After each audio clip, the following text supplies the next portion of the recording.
మాలకొండ పుణ్యక్షేత్రం. మాలకొండలో అనేక విషయాల గురించి తెలుసుకుందాం. మాలకొండ క్షేత్రం గురించి ఈరోజు మీకు తెలియజేస్తాను.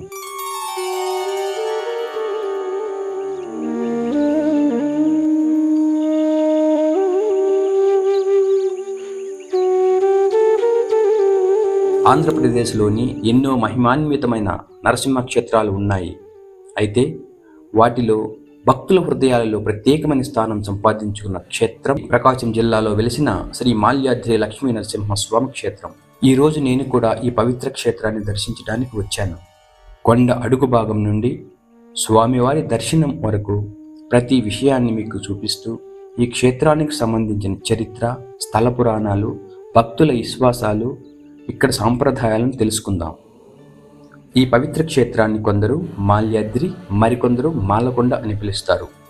ఈ పేరుకు సంబంధించి స్థానికంగా 2 ఆసక్తికరమైన కథనాలు వినిపిస్తాయి. మొదటి కథనం ప్రకారం దూరం నుంచి ఈ కొండను చూస్తే ఇది ఒక పెద్ద పూలమాల వలె వంపులు తిరిగిన ఆకారంలో కనిపిస్తుందని, అందుకే దీనికి మాలకొండ అనే పేరు వచ్చిందని పెద్దలు చెబుతారు.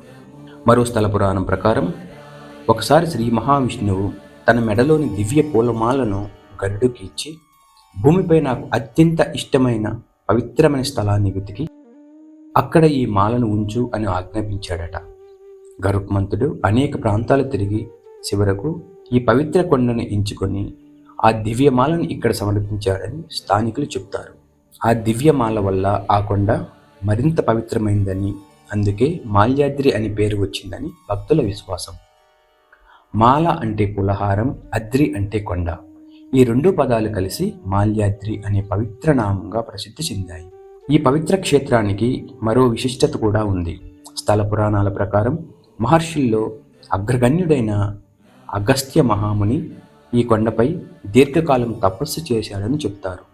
ఆ మహా తపస్సుకు సంతోషించిన శ్రీ లక్ష్మీ నరసింహస్వామి ప్రత్యక్షమై మహర్షికి దివ్య దర్శనం ఇచ్చి ఈ పవిత్ర కొండపై శాశ్వతంగా కొలువై ఉండి నన్ను దర్శించే ప్రతి భక్తునికి నా అనుగ్రహాన్ని ప్రసాదిస్తాను అని వరమిచ్చాడని స్థానిక స్థల పురాణం చెబుతుంది. అందుకే ఈ కొండపై నడుస్తుంటే ఒక పవిత్రమైన ప్రశాంతత, ఆధ్యాత్మిక శక్తి అనుభూతి అవుతుందని భక్తులు చెబుతారు. ఎందుకు శనివారం మాత్రమే దర్శనం? మాల్యాద్రి క్షేత్రంలో అత్యంత ఆశ్చర్యకరమైన విషయం ఇదే. ఈ ఆలయం ప్రతిరోజు తెరిచి ఉండదు. ప్రతి శనివారం మాత్రమే ప్రధాన ఆలయంలో స్వామివారి దర్శనం లభిస్తుంది.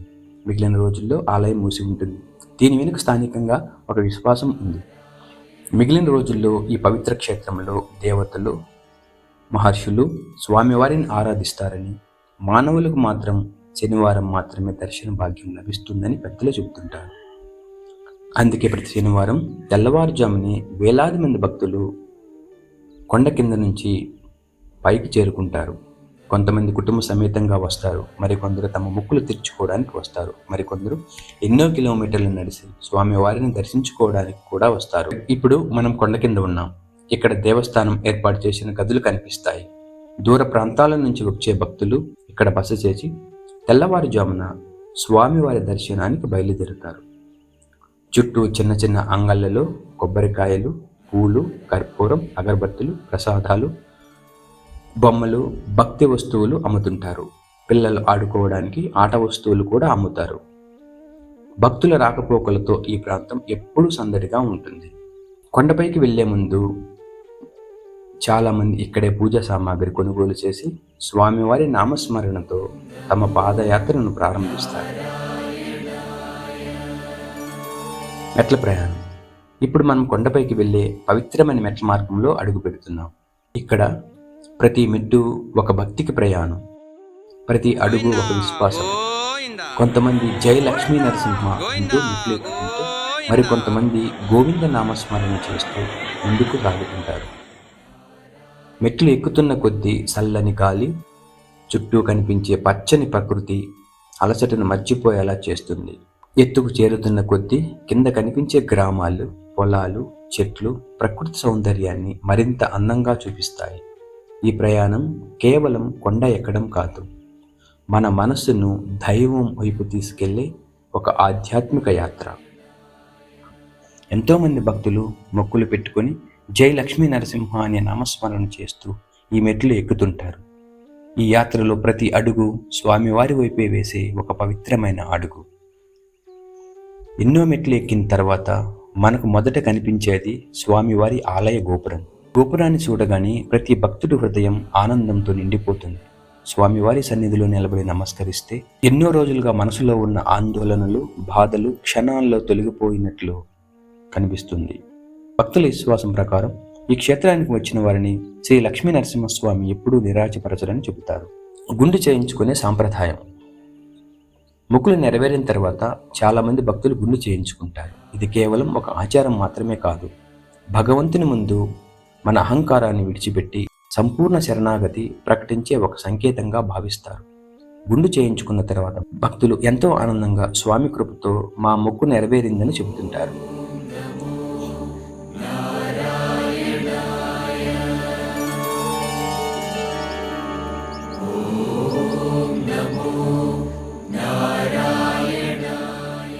ఇప్పుడు మనం ఈ పవిత్ర క్షేత్రంలో మునిగే తీర్థం వద్ద ఉన్నాం. పవిత్రమైన ఈ తీర్థం ఎన్నో సంవత్సరాలుగా భక్తులకు పవిత్ర స్థలంగా ఉంది. నీటిలో ప్రతిబింబించే ఆకాశం, చుట్టూ ఉన్న కొండలు, ప్రకృతి మధ్యలో ఉన్న ఈ తీర్థం నిజంగా ఒక దివ్య అనుభూతిని కలిగిస్తుంది. భక్తుల విశ్వాసం ప్రకారం ఈ తీర్థంలో స్నానం చేసి చాలా మంది గుండు చేయించుకున్న తర్వాత ఈ పవిత్ర తీర్థంలో మునగడం సాంప్రదాయంగా వస్తుంది. ఎండాకాలమైనా కూడా ఈ పవిత్ర నదిలో ఎప్పటికీ నీరు ఇంకిపోవని, ఎప్పటికీ నీటి జలం ఇలాగే ఉంటుందని భక్తుల విశ్వాసం. మనకు మొదట కనిపించేది స్వామివారి ఆలయ గోపురం. ఈ గోపురాన్ని చూడగానే ప్రతి భక్తుడి హృదయం ఆనందంతో నిండిపోతుంది. స్వామివారి సన్నిధిలో నిలబడి నమస్కరిస్తే ఎన్నో రోజులుగా మనసులో ఉన్న ఆందోళనలు, బాధలు క్షణాల్లో తొలగిపోయినట్లు కనిపిస్తుంది. భక్తుల విశ్వాసం ప్రకారం ఈ క్షేత్రానికి వచ్చిన వారిని శ్రీ లక్ష్మీ నరసింహస్వామి ఎప్పుడూ నిరాశపరచరని చెబుతారు. ఆరోగ్యం కావాలన్నా, ఉద్యోగం రావాలన్నా, కుటుంబంలో శాంతి కలగాలన్నా, ఏ కోరికతో వచ్చినా స్వామి వారిని మనస్ఫూర్తిగా ఆశీర్వదిస్తారు.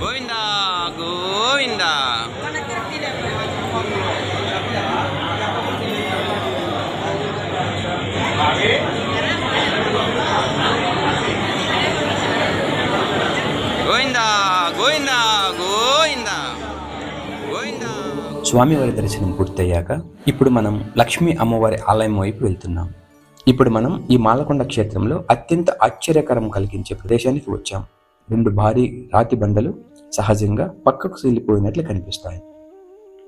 వాటి మధ్య ఉన్న సందు చాలా ఇరుకుగా ఉంటుంది. మొదటిసారి చూసేవారికి అసలు ఇందులో ఎలా వెళ్తాం అనే సందేహం వస్తుంది. కానీ ఆశ్చర్యకరంగా చాలామంది భక్తులు ఒక్కొక్కరుగా ఆ సందులో నుంచి వెళ్ళి బయటకు వస్తుంటారు. శరీరం లావుగా ఉన్నవారైనా, సన్నగా ఉన్నవారైనా భక్తితో ప్రయత్నిస్తే ఆ సందులో నుంచి వెళ్ళగలుగుతారని స్థానికులు చెబుతుంటారు. ఈ సందులోకి వెళ్ళేటప్పుడు భక్తులు ఓం లక్ష్మీ నరసింహస్వామి అయిన నమః అంటూ స్వామివారిని స్మరిస్తారు.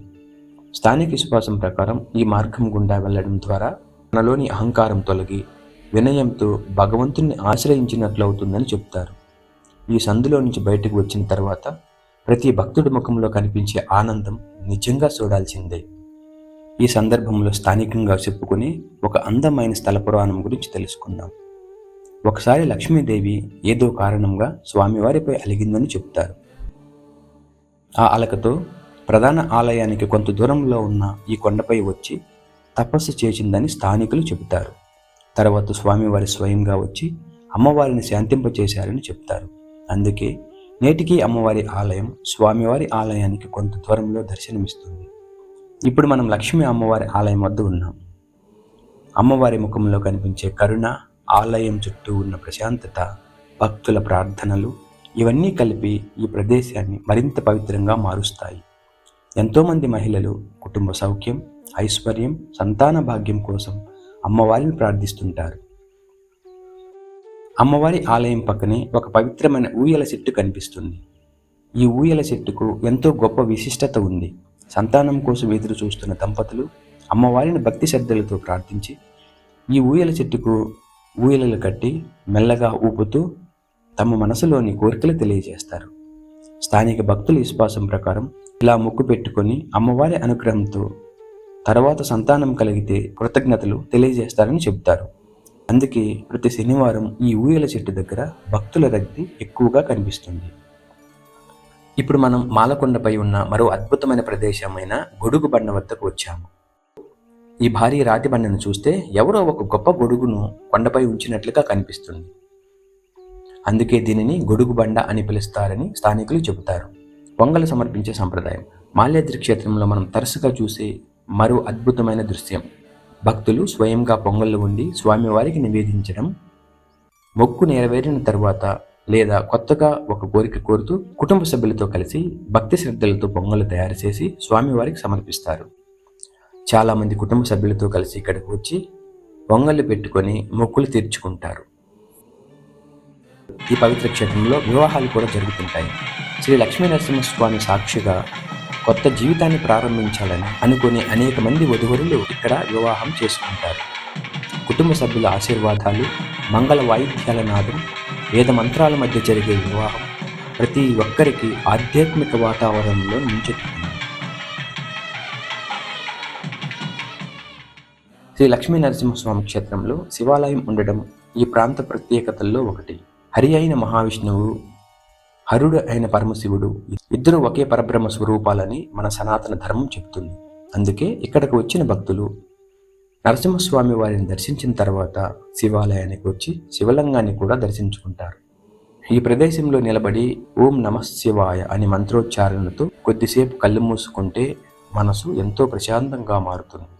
పార్వతీ అమ్మవారి ఆలయం శివాలయానికి సమీపంలోని పార్వతీ అమ్మవారి ఆలయం ఉంది. అమ్మవారి సన్నిధిలో భక్తులు కుటుంబ సౌఖ్యం, దాంపత్య ఆనందం, సంతాన సౌభాగ్యం కోసం ప్రార్థనలు చేస్తుంటారు. ఈ ఆలయం పెద్దది కాకపోయినా ఇక్కడ భక్తి ఎంతో గొప్పది. దూర ప్రాంతాల నుంచి వచ్చిన భక్తులు కూడా ఈ ఆలయాన్ని తప్పకుండా దర్శించుకుంటారు. ఇక్కడ శివాలయం, పార్వతీ అమ్మవారి దేవాలయం చుట్టూ బిల్వ వృక్షాలు ఉండడం గమనించవచ్చు. మాల్యాద్రి అంటే కేవలం ఒక కొండ కాదు, ఇది భక్తికి చిరునామా, మహర్షులు తపస్సుకు సాక్ష్యం. ప్రకృతి ఒడిలో వెలిసిన ఈ దివ్యక్షేత్రం శనివారం మాత్రమే తెరుచుకొని స్వామివారి ఆలయం. లక్ష్మీ అమ్మవారి కరుణ, సంతాన భాగ్యం కోసం ఉయ్యల, సన్నని రాతి సందు, గొడుగు బండ, మునిగే తీర్థం, ఈ విశేషాలన్నీ మాల్యాద్రి క్షేత్రాన్ని మరింత మహిమాన్వితంగా నిలబెడుతున్నాయి. మీకు అవకాశం వచ్చినప్పుడు ఈ పవిత్ర క్షేత్రాన్ని తప్పకుండా దర్శించండి. భక్తితో ఒకసారి స్వామివారిని ప్రార్థించండి. మేము ప్రతి సంవత్సరం మాల్యాద్రి లక్ష్మీ నరసింహస్వామిని దర్శించుకోవడం మా కుటుంబ ఆనవాయితీగా వస్తుంది. మాల్యాద్రి లక్ష్మీ నరసింహస్వామి అనుగ్రహం మీకు, మీ కుటుంబానికి ఎల్లప్పుడూ ఉండాలని మనస్ఫూర్తిగా కోరుకుంటున్నాను.